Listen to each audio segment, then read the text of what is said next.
Now, I get this question a lot. Mary, how often should I be inspecting these units and the smoke detectors and carbon monoxide detectors? At a minimum, once a year. That's the standard we recommend and what most safety guidelines expect. How often do you walk through your units and check to make sure your smoke alarms and carbon monoxide alarms are in working order? Well, come with me as I meet Rafael at one of our apartment buildings for a quick routine inspection. Before we ever stepped foot inside a single unit, there was preparation that happened behind the scenes.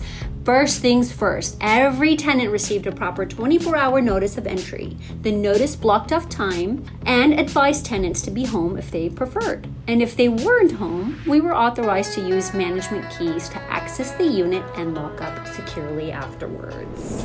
We didn't stop there. Along with each notice, each tenant also received a maintenance request form ahead of time.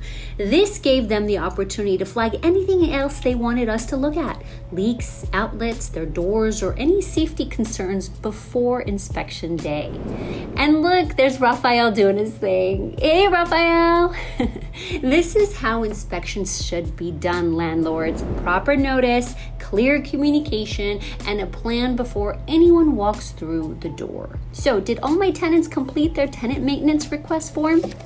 Of course not, but we stayed on it. I helped them complete it, collected everything, and kept it on file. Why does this matter? Because documentation protects owners.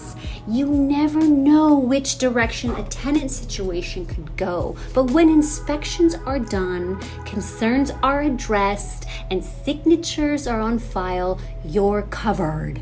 Click to receive a copy of our inspection notice and tenant maintenance request form, and maybe that'll help you out on your next one.